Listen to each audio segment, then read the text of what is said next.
दोस्तों, एक बेवकूफ की पहचान उसकी बातों से होती है और एक समझदार इंसान की पहचान उसके शांत रहने से। समझदार वही है जो जानता है कब, कहां और कितना बोलना है। जैसे कमान से निकला तीर कभी वापस नहीं आता, वैसे ही जुबान से निकले शब्द भी लौट कर नहीं आते। आपके शब्द आपकी सबसे बड़ी ताकत हो सकते हैं या आपकी सबसे बड़ी कमजोरी। सही समय पर सिर्फ चुप रहकर आप कई परेशानियों से बच सकते हैं। सोचिए, कितनी बार आपके बोले गए एक शब्द ने कितनी मुसीबत खड़ी की है। फिर भी कई लोग खुद को बुद्धिमान साबित करने के लिए लगातार बोलते हैं, लेकिन असली समझदार और सफल लोग जानते हैं कि असली ताकत चुप रहने में छुपी होती है। तो आइए गौतम बुद्ध की इस कहानी से चुप रहने की ताकत को समझते हैं।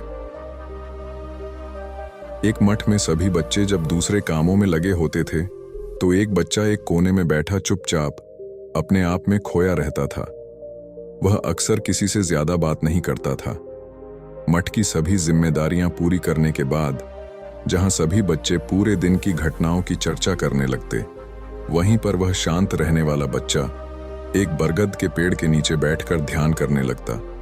सभी बच्चों को आश्चर्य होता था क्योंकि उसका कोई दोस्त नहीं था। वह अक्सर मठ में अकेला ही घूमता रहता था। यह देखकर उसके बोध गुरु को बड़ी प्रसन्नता होती थी।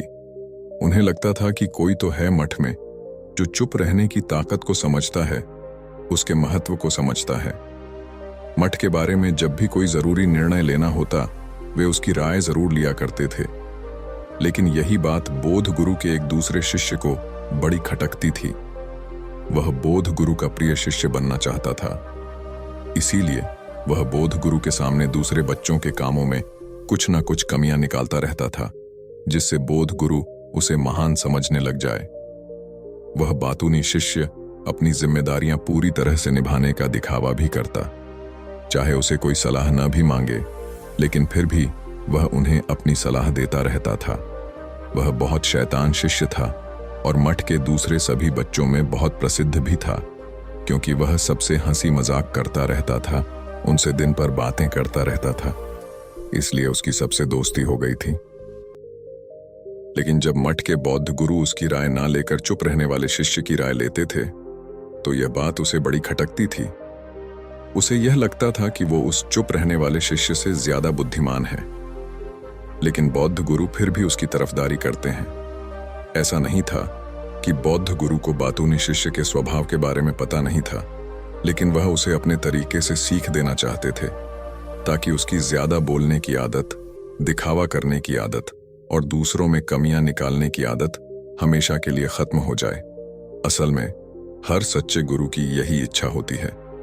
वह किसी तरीके से बातूनी शिष्य को एहसास कराना चाहते थे कि चुप रहने से ही उसे असीम सत्य का ज्ञान हो सकता है। एक दिन बौद्ध गुरु ने एक तरीका सोचा। उन्होंने मठ के सभी बच्चों को अपने पास बुलाया और कहा कि मैं तुम सभी को दो दो हिस्सों में बांटकर अलग अलग गांव में भिक्षा मांगने के लिए भेज रहा हूं। जो भी दो बच्चे सबसे ज्यादा भिक्षा मांग कर लेंगे, उन दोनों को मठ की सभी जिम्मेदारी निभाने का मौका दिया जाएगा। अपनी बात जारी रखते हुए बौद्ध गुरु ने बताया कि भिक्षा मांगने से हमारा अहंकार खत्म होता है, इसीलिए हर शिष्य पूरे मन से भिक्षा मांगे। कोई भी इस काम को औपचारिकता में न ले, वरना वह अपने जीवन का बहुत बड़ा ज्ञान खो देंगे। बौद्ध गुरु ने जानबूझकर बातूनी शिष्य से चुप रहने वाले शिष्य की जोड़ी बना दी। बातूनी शिष्य के मन में सिर्फ एक ही बात चल रही थी कि इस बार उसे मौका मिला है और वह बौद्ध गुरु को दिखा देगा कि वह चुप रहने वाले शिष्य से कितना ज्यादा प्रतिभावान है। दोनों शिष्यों ने आपस में अपनी सहमति से निर्णय लिया कि दोनों गांव के अलग अलग कोनों से भिक्षा मांगना शुरू करेंगे, ताकि भिक्षा मांगने का काम जल्दी खत्म किया जा सके। चुप रहने वाला शिष्य हर द्वार पर जाकर अपने हाथ जोड़कर अपना भिक्षा का पात्र उनके सामने कर देता। उसके चेहरे पर एक सादगी और उसकी आंखों में एक शांति थी, जिससे भिक्षा देने वाले उसे भिक्षा देकर अपने आप को अनुग्रहित समझते थे। वहीं पर दूसरा बातूनी शिष्य हर द्वार पर जाकर उन्हें कुछ न कुछ ज्ञान देने लगता था, जिससे ज्यादातर लोग उसे बिना भिक्षा दिए ही लौटा देते थे। पूरे गांव में भिक्षा मांगकर जब दोनों गांव के बीच में मिले, तो बातूनी शिष्य ने देखा कि चुप रहने वाले शिष्य के पास उससे दुगनी भिक्षा थी। यह देखकर उसे मन ही मन बहुत ठेस पहुंची। लेकिन जब वह दोनों भिक्षा का सामान लेकर मठ की तरफ जा रहे थे, तब बातूनी शिष्य ने चुप रहने वाले शिष्य से कहा कि हमें अपनी भिक्षा एक ही थैली में डाल लेनी चाहिए। बौद्ध गुरु ने हम दोनों को एक साथ भिक्षा लाने के लिए कहा था। चुप रहने वाले शिष्य ने बिना कुछ बोले अपनी सारी भिक्षा उसकी थैली में डाल दी। बातूनी शिष्य मन ही मन बहुत खुश हो रहा था कि अब बौद्ध गुरु को यह पता नहीं चलेगा कि ज्यादा भिक्षा हम में से किसने मांगी। उसे लग रहा था कि बौद्ध गुरु मुझे इससे कम प्रतिभावान समझेंगे, इसलिए उसने तरकीब लगाई। सभी शिष्यों के आने के बाद संध्या के समय जब सभी की भिक्षा की मात्रा ली गई, तो इन दोनों शिष्यों की भिक्षा सबसे ज्यादा निकली। बौद्ध गुरु ने इन दोनों का अभिवादन करते हुए मठ के सभी बच्चों के सामने उनकी पीठ थपथपाते हुए उन्हें मुबारकबाद दी और कहा कि मैं मठ का कार्यभार तुम दोनों को नहीं सौंप सकता। इससे आपसी मतभेद होने का खतरा रहता है। इसीलिए तुम दोनों में से जो ज्यादा भिक्षा लेकर आया है, मठ की जिम्मेदारी उसे ही सौंप दी जाएगी। जब उन्होंने उनसे पूछा कि तुम में से ज्यादा भिक्षा कौन मांग कर लाया, तो बातूनी शिष्य ने कहा कि मुझसे गलती हो गई कि मैंने दोनों की भिक्षा एक ही थैली में डाल ली। मुझे नहीं पता था कि आप ऐसा निर्णय लेने वाले हैं। मैं तो अपनी भिक्षा का थैला अलग ही रखना चाहता था। इस पर बौद्ध गुरु ने चुप रहने वाले शिष्य से पूछा कि क्या तुम इस बात से सहमत हो? क्या तुम इससे कम भिक्षा लेकर आए थे? यह सुनकर चुप रहने वाले शिष्य ने कहा कि बौद्ध गुरु, मेरे पास ऐसा कोई साधन नहीं है जिससे मैं यह साबित कर पाऊं कि मैं इससे ज्यादा भिक्षा लेकर आया था। असल में यह उल्टा बोल रहा है। दुगनी भिक्षा मैं लेकर आया था। इसने ही भिक्षा एक थैली में डालने की बात कही थी। मठ से कुछ दूरी पर एक पहाड़ी थी जिसके पीछे सूरज संध्या के समय ढल रहा था।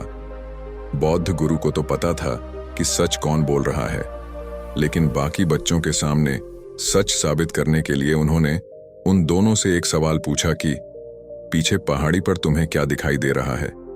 यह सुनकर बातूनी छात्र झट से बोला, बौद्ध गुरु, पहाड़ी के पीछे सूरज अपना रंग बिखेर रहा है। आसमान में लालिमा छाई हुई है। यह बहुत सुंदर दृश्य है। वह तो और भी बहुत कुछ कहना चाहता था, लेकिन बौद्ध गुरु ने उसे चुप कराते हुए दूसरे शिष्य से जवाब जानने के लिए उसकी तरफ देखा।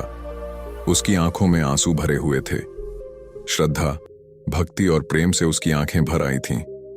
बौद्ध गुरु ने सभी बच्चों को संबोधित करते हुए कहा, मैंने सवाल किया था कि पहाड़ी के पीछे तुम्हें क्या दिखाई दे रहा है?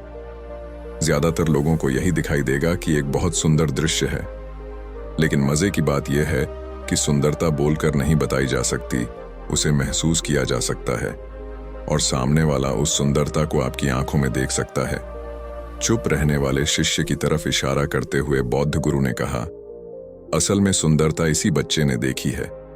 दूसरे बच्चे ने सिर्फ सुंदरता की व्याख्या की है, लेकिन इसने वास्तविकता में इस सुंदरता को महसूस किया है। अपने आप को साबित करने की सभी कोशिशें नाकाम होती देख बातूनी छात्र वहीं पर फूट फूट कर रोने लगा। उसे चुप कराते हुए बौद्ध गुरु ने कहा, मुझे पहले से पता था कि तुम झूठ बोल रहे हो, लेकिन मैं तुम्हें उस झूठ का एहसास कराना चाहता था। सभी बच्चों को संबोधित करते हुए बौद्ध गुरु ने बताया, शब्द जल की तरह होते हैं। हमारे ज्यादा बोलने की वजह से बहुत सारी समस्याएं पैदा होती हैं। जब कोई आदमी एक बात को बड़ा चढ़ाकर बोल देता है, तो उसे सिद्ध करने के लिए वह शब्दों के जाल में फंसता चला जाता है। जिस भी व्यक्ति को अपनी अंतर यात्रा करनी होती है, उसे सबसे पहले चुप रहना सीखना होता है। जरूरत से ज्यादा बोलना या फिर हर वक्त बोलते रहना, यह सब हमारी अंतर यात्रा में बाधा बन जाती है। जब आप चुप रहने का अभ्यास करते हैं, तो आप अपने साथ वक्त बिताने लगते हैं, जिससे कि आप अपने एकांत को जान पाते हैं।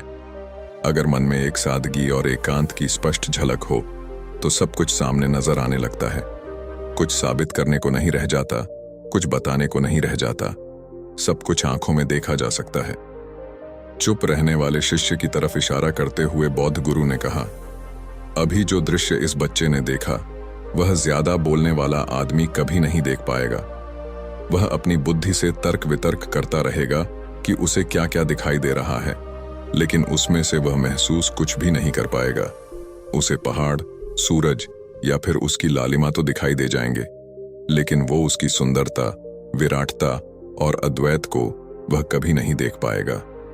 अगर चुप रहने की कला सीखनी है तो तुम्हें सबसे पहले एक बात ध्यान रखनी होगी कि तुम्हें किसी को भी प्रभावित करने की कोशिश नहीं करनी है। ज्यादातर लोग इसी वजह से ज्यादा बोलते हैं क्योंकि वह दूसरों को प्रभावित करना चाहते हैं। अपने आप को साबित करने के चक्कर में वह शब्दों के जाल में फंस जाते हैं और धीरे धीरे वही उनकी आदत बन जाती है। अगर कोई व्यक्ति दूसरों को प्रभावित करना चाहता है तो कितने लोगों को प्रभावित कर पाएगा? उसकी यह भूख बढ़ती जाएगी और वह इस संसार में सभी को कभी भी प्रभावित नहीं कर पाएगा। अपने बातों को खत्म करते हुए बौद्ध गुरु ने अपना आखिरी संदेश दिया। उन्होंने बताया, अगर कोई व्यक्ति ज्यादा समय तक चुप नहीं रह सकता तो उसे थोड़े समय अभ्यास करना चाहिए। दृढ़ संकल्प लेकर किसी व्रत की भांति दिन में कुछ समय या फिर हफ्ते में कुछ समय या एक दिन चुप रहने का अभ्यास जरूर करना चाहिए। इससे हमारे चुप रहने की आदत धीरे धीरे खुद ब खुद पनपने लगती है, क्योंकि एक बार जब हम चुप रहने लगते हैं तो हमें चुप रहने का आनंद पता चल जाता है। उसके बाद हमें प्रयास नहीं करना पड़ता, बल्कि हमारा मन आनंद की तरफ अपने आप बढ़ता चला जाता है। चुप रहने की कला सीखने के बाद आपकी बुद्धिमानी और आपकी स्पष्टता दोनों में बहुत ज्यादा फायदा होता है। वास्तविकता में जिसे दर्शन कहते हैं वह मौन रहकर ही किया जा सकता है। इसके बाद सभी बच्चों ने कुछ समय चुप रहने का संकल्प लिया और बौद्ध गुरु का धन्यवाद किया। आशा है कि यह कहानी आपके लिए प्रेरणादायक रही होगी। अगर आपको यह कहानी पसंद आई हो तो वीडियो को लाइक और शेयर जरूर करें और हमारे चैनल को सब्सक्राइब करना न भूलें। मिलते हैं अगली कहानी में, तब तक के लिए ध्यान रखें और सुरक्षित रहें।